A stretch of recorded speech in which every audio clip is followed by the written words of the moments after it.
नमस्कार साथियों, आप सभी का स्वागत है आपके अपने YouTube चैनल गुरु एजुकेशनल संसार में। साथियों, आज हम क्लास 9th मैथ एक्सरसाइज 1 को हल करेंगे। ठीक है, तो पहले प्रश्न में हमारा है परमीय और अपरिमेय संख्या बताना है। तो परमीय और अपरिमेय संख्या बताने से पहले हम कुछ चीज़ों को जान लेते हैं, फिर इसको हम सॉल्व करेंगे। तो पहले हम जानते हैं कि परमीय संख्या क्या होता है। वैसे आप सबको बताया जा चुका है कि परमीय संख्या क्या होता है, लेकिन अभी आपको समझ में नहीं आया हो तो उस पर हमने वीडियो बनाया हुआ है, डिस्क्रिप्शन में उसका लिंक दिया है, आप वहाँ पे जाके देख सकते हैं। एक बार हम आपको जल्दी से बता देते हैं परमीय क्या होता है। जो P/Q यानी बटे के रूप में जितने भी संख्याएं होती हैं वो परमीय संख्या होती है। जैसे 1/2, 2 हमारा एक प्राकृतिक संख्या भी, लेकिन हम किसी भी प्राकृतिक संख्या का बटे में एक मान सकते हैं, तो वो भी हमारी जितने भी प्राकृतिक संख्याएं होती हैं सभी परमीय संख्याएं होती हैं। ठीक है, 5/6 - 7/8 ये सभी क्या है, परमीय संख्याएं हैं।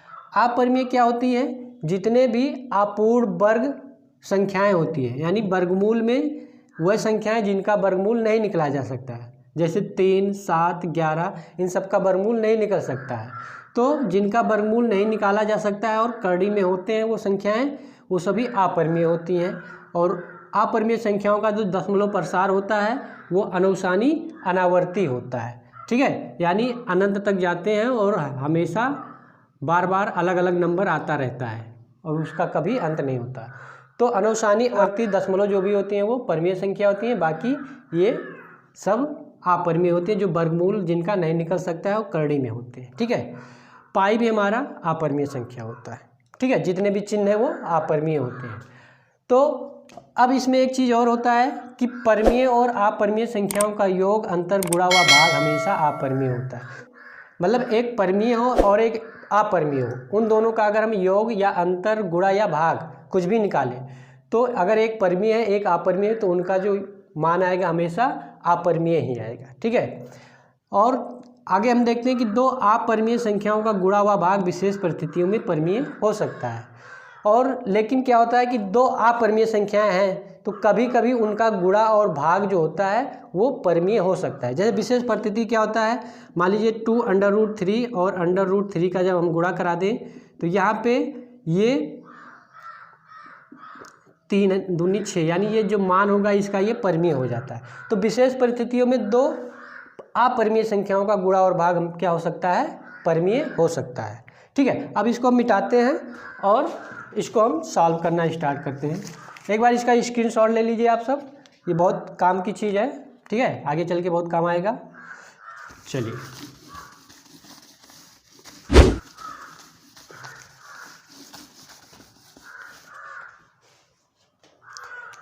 पहला क्वेश्चन है हमारा 2 - √5।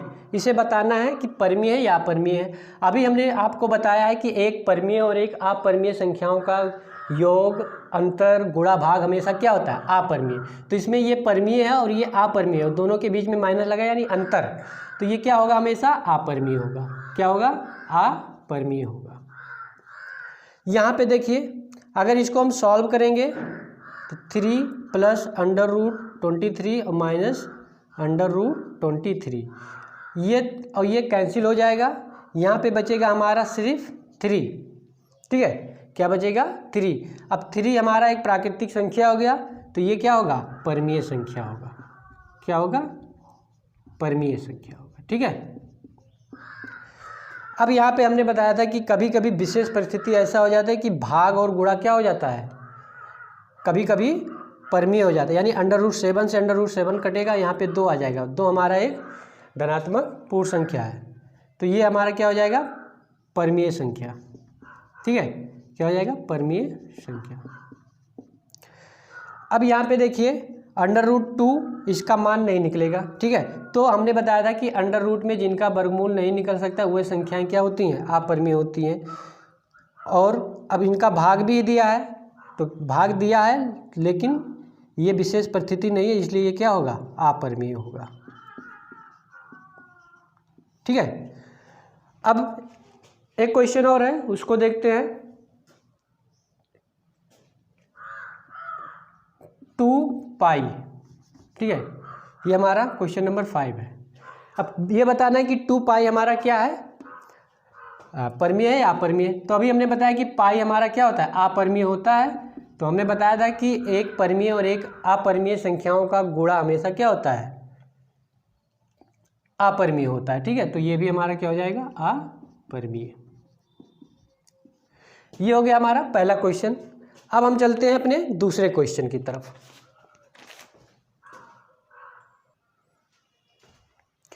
तो व्यंजकों को सरल करने से पहले हम कुछ चीज़ों को समझ लेते हैं। जो अपरिमेय यानी वास्तविक संख्याओं पर, यानी परिमेय और अपरिमेय संख्याओं पर कुछ व्यंजक दिए हैं, उनको हमें सरल करना है। तो मान लीजिए यहाँ पे एक फार्मूला दिया है, इसको पहले ध्यान से दीजिए। √a गुणे √b होता है, तो अंडर रूट में a और b का गुणा हो जाता है। जैसे कोई संख्या √3 और √4 हो, तो ये क्या होगा, अंडर रूट में दोनों का गुणा हो जाएगा, यानी 12 हो जाएगा।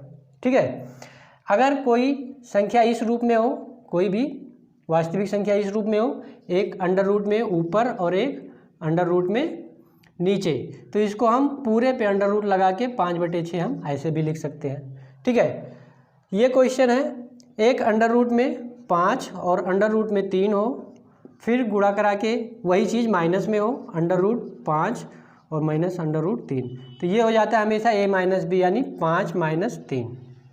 ठीक है, यानी एक जगह प्लस में है, एक जगह माइनस में हो, दोनों का गुणा हो तो वो दोनों संख्याओं का अंतर हो जाता है। ठीक है, अगर कहीं हमें एक संख्या अंडर रूट में हो और एक संख्या अंडर रूट में ना हो, ठीक है, और एक व्यंजक प्लस हो, एक व्यंजक माइनस हो, तो ये जो होगा हमारा a का स्क्वायर यानी 5 का स्क्वायर कर देंगे 25, और बाकी b यानी ये 3, ऐसे हो जाएगा।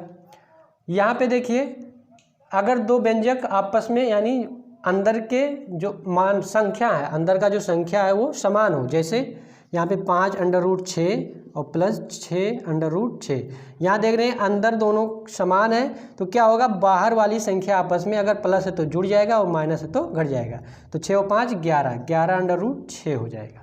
ठीक है, अब एक चीज़ और हम देख लेते हैं।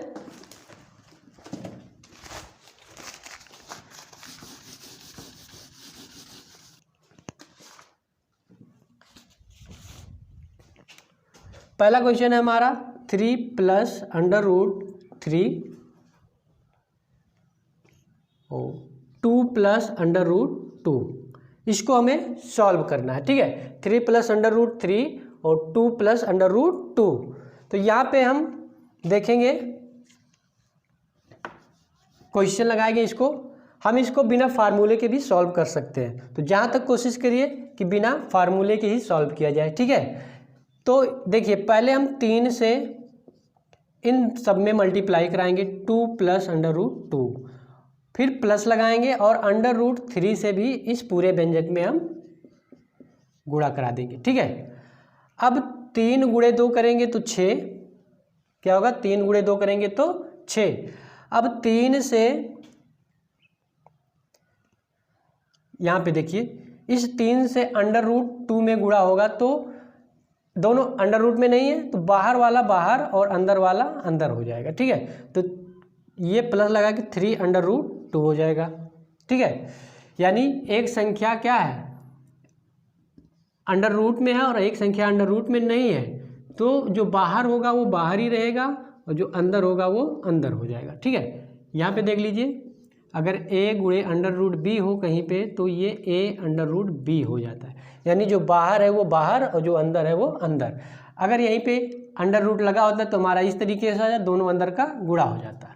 ठीक वैसी तरीके से यहाँ पे करेंगे, 2 और √3 का गुणा कराएंगे, यानी 2 और √3। अब एक अंडर रूट से बाहर है और एक अंडर रूट के अंदर है, तो बाहर वाला बाहर और अंदर वाला अंदर। ठीक है, अब 3 √2 और 2 √2 का गुणा कराएंगे, √3 और √2 का। अब यहाँ पे देख रहे हैं कि दोनों अंदर है, इस पे हमारा फॉलो हो रहा है, एक कड़ी के अंदर दोनों हैं तो क्या हो जाता है, दोनों का अंदर गुणा हो जाता है, तो 3 दूना क्या हो जाएगा 6। तो यहाँ पे जो होगा √3 और √2 का गुणा √6। ठीक है, तो ये हमारा पहला आंसर हो जाएगा। ठीक है, अब ये क्या हो जाएगा, पहला आंसर, क्योंकि अब करड़ी वाले के अंदर वाला सबका अलग अलग है, तो हमारा आपस में कोई जुड़े या घटेगा नहीं। ठीक है, चलिए दूसरे क्वेश्चन पे चलते हैं हम।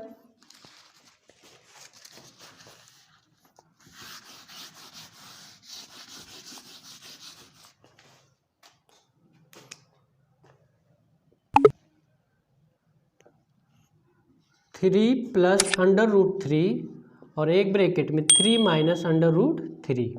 ठीक है, तो ये हम फार्मूला भी देखे हैं अभी, एक प्लस में है और एक माइनस में है, और एक करड़ी में नहीं है और दूसरा करड़ी में है, मतलब एक परमीय और एक अपरमीय है। तो इस पर अगर हम फार्मूले पे लगाएंगे, इस रूप में ये बन रहा है, तो क्या होता है ए स्क्वायर माइनस बी। तो यहाँ पे हम कर देंगे ए कितना है 3 का स्क्वायर, और माइनस बी कितना है हमारा 3, तो यहाँ पे 3 हो जाएगा। अब 3 त्रिक का 9 और माइनस 3, ये हो जाएगा 6। ये तो हमें हो गया हमारा फार्मूले से। ठीक है, अब हम बिना फार्मूले के इसको लगाएंगे। बिना फार्मूले से कैसे लगेगा, क्या करेंगे, एक बार इस 3 से इस पूरे व्यंजक में हम गुणा करा देंगे 3 माइनस अंडर रूट 3, और एक बार हम प्लस अंडर रूट 3 से इस पूरे व्यंजक में फिर से गुणा करा देंगे। ठीक है, तो 3 का 3 में होगा तो 9, और 3 और अंडर रूट 3 का होगा, तो ये बाहर है और ये अंदर है, तो ये बाहर वाला बाहर और अंदर वाला अंदर। ठीक है, ये हो गया। ऐसे ही यहाँ पे अंडर रूट 3 और 3, तो अंडर रूट 3 और 3 का जब गुणा होगा तो ये बाहर है, तो बाहर वाला बाहर और अंदर वाला अंदर कड़ी के। ठीक है, तो ये भी हमारा 3 अंडर रूट 3 हो जाएगा। और अभी हमने देखा है कि हाँ, यहाँ पे देखिए अंडर रूट 3 और अंडर रूट 3 का जब गुणा होगा, ठीक है, तो दोनों अंदर हैं, तो दोनों का अंदर में गुणा हो जाएगा।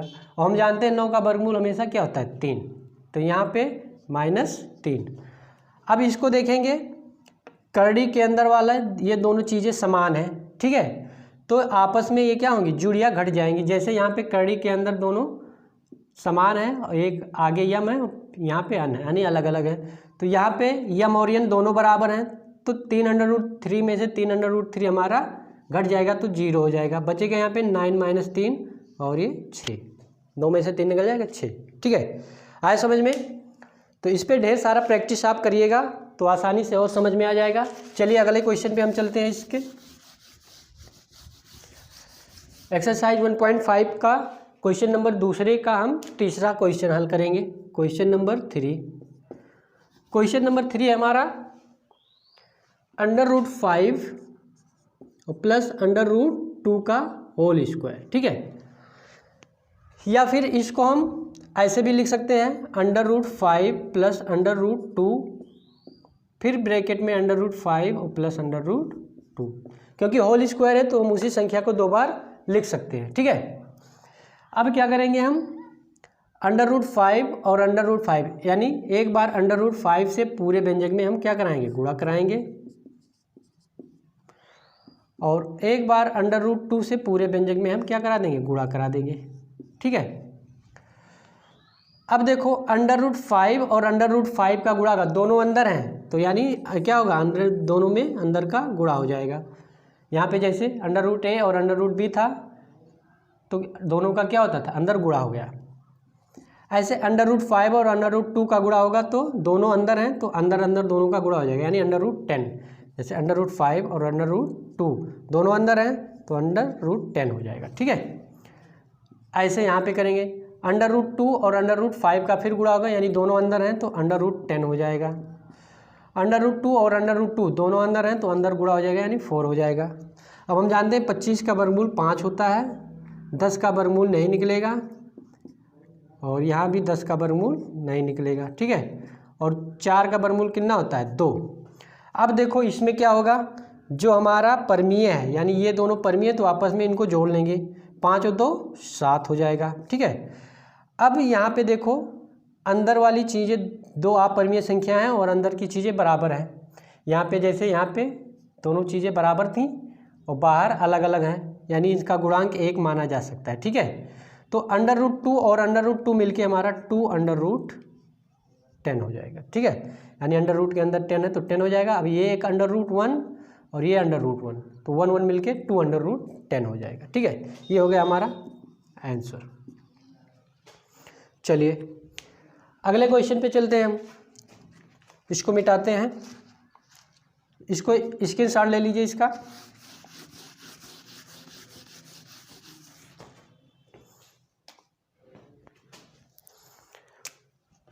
फाइव माइनस अंडर रूट 2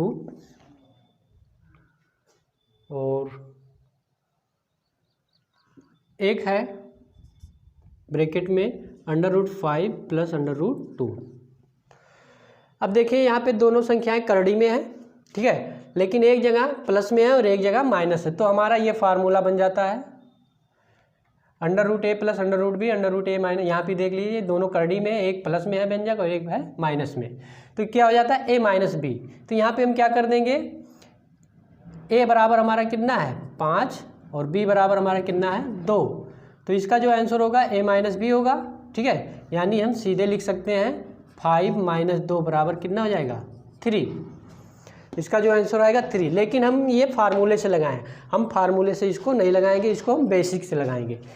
कैसे लगाएंगे, एक बार √5, तो √5 और √5 का होगा मल्टीप्लाई, तो √ के अंदर कितना हो जाएगा 25, फिर √5 और √2 का मल्टीप्लाई कराएंगे तो √10, ठीक है। अब माइनस √2 से √5 में गुणा कराएंगे, तो दोनों √ के अंदर हैं तो माइनस √10 हो जाएगा। अब माइनस और प्लस ये माइनस होगा, √2 और √2 का जब गुणा होगा तो दोनों करड़ी के अंदर है तो अंदर गुणा हो जाएगा, ठीक है। अब ये दोनों चीज़ें आपस में सेम है तो ये कैंसिल हो जाएगा। हम जानते हैं कि 25 का वर्गमूल निकालेंगे तो 5 और यहाँ पे 4 का वर्गमूल निकालेंगे तो 2। अब 5 में से 2 निकाल देंगे तो ये 3, ये हमारा फाइनल आंसर हो जाएगा, ठीक है। चलिए